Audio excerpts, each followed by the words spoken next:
When comparing two cars, you have to look at both spec sheets and compare the numbers. But be warned, that doesn't really always tell you the full story. Now, when it comes to these two subcompact crossovers we're looking at today, the Chevrolet Trax and the Honda HR-V, one of them has the advantage on paper and in the real world.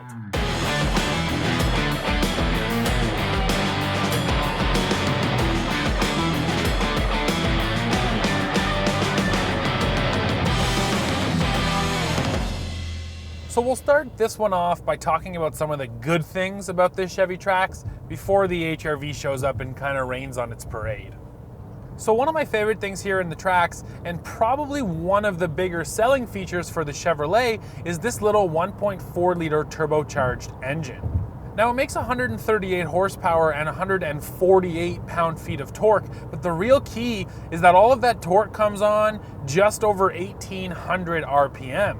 Now over in the HR-V, you get about 20 less foot-pounds of torque, and the torque doesn't come on until nearly 4,000 RPM. So in the Honda, you're kind of left waiting to get the power. It really has to rev up. Here in the Chevrolet, you get a real nice kick of power down low, and it just gets this thing moving. It feels nice.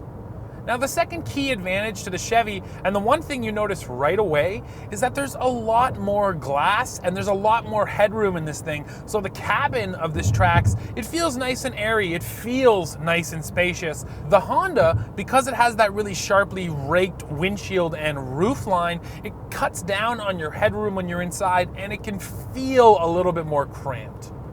Now the funny thing is that, yeah, you sit in the Trax and it feels big and spacious, but when you actually look at the two, the HR-V offers more room for cargo and for people.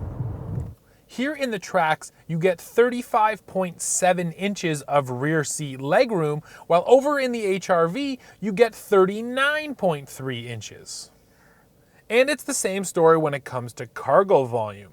In the HR-V, you get 23.2 cubic feet behind the seats, while over in the Trax, you only get 18.7, and the same goes for when the rear seat is folded down. The HR-V is almost 5 cubic feet bigger.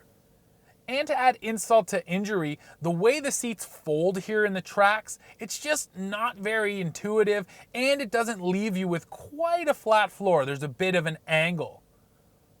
While in the HR-V, Honda has its excellent Magic seats. Now these things have two different configurations. You can get a totally flat floor, or you can put things down in the footwell that can be quite tall. You just get a lot of different options for storing different types of cargo, and best of all, these Magic seats are simple to figure out, and that's what's most important. Now, despite the fact that I do like the engine and 6-speed automatic combo here in the Chevy, this thing is also let down just frankly by the way it drives. It feels really tall compared to the HR-V, and the suspension is kind of wishy-washy. It rolls over in corners. You get even a little bit of front to back kind of waffling. The Honda just feels well sorted. Everything feels tight. It feels like a decent handling car. Everything here in the Trax just feels a little sloppy. All right, that's enough on the Trax. Let's go jump in the HR-V and see what that thing's really all about. So unlike the Trax, let's start by talking about a few of the negatives here in the Honda. And the first one should be obvious to you. It's all about this right here. There's just not a lot of headroom in this HR-V. Now, I stand at about 6'2". I do fit, and I fit comfortably. It's just that the cabin in here feels sort of cramped. Now on top of that, I wish the driver's seat would just go a little bit lower, and Honda, this is a fully loaded model, so how come I don't have a power driver's seat? I still have to crank it down myself. Now besides those two things really, it's kind of hard to find things that the HR-V doesn't do well. It has a lot of great, really smart features, especially compared to that Chevy. First of all, it has Honda's lane watch camera, which is a nice feature that shows you the right passenger side of your car when you're changing lanes. Now, it also has a brake hold feature, which is certainly nothing new, but I do like the brake hold. It allows you to stop at a red light and not put your foot on the brake, and it will hold the car there for you. And finally, the infotainment system here in the HR-V works pretty well. It's a little bit confusing maybe, but I would still take it over the system in the Chevy. And the big reason for that is that even though the Chevy offers Apple CarPlay and Android Auto, I can't get navigation in a Trax without the use of my phone, and that sort of bugs me. I mean, sure, I might have my phone with me, but if I want navigation and my phone dies or I don't have it with me, I can't get it. Here in the Honda, it comes standard in this EXL model, and I do like that. So like I mentioned before, you definitely get some more down low power out of the engine in the Trax, and here in the HRV, this thing is definitely not quick, but I do need to commend Honda on this CVT.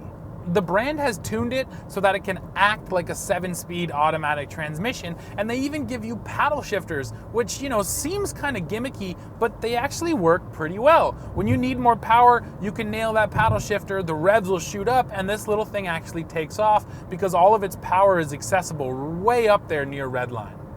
And like usual, one of the big benefits of this CVT is fuel economy. Now here in our all-wheel drive HRV, we're rated to get 27 miles per gallon in the city and 31 on the highway, while over in the Trax with the 6-speed automatic and all-wheel drive, that car is rated to get 24 in the city and just 30 on the highway. So once again, the HRV comes out on top. And like I said earlier, especially compared to the Trax, this Honda is just a pleasure to drive. It just feels really nicely sorted out, nice and planted. It has good tight steering. There's not a lot of body roll, and yet it remains comfortable over the bumps. It seems to do everything pretty well. And finally, we have to look at the price. Now, a basic Chevrolet Trax will cost you $21,895, while our loaded premier all-wheel drive model will come in just under $29,000. And here comes the real reason why this HRV is such a champ. If you're getting a basic front-wheel drive model with that 6-speed manual, you're only going to pay $19,465, while our EXL Navi model costs just $27,180.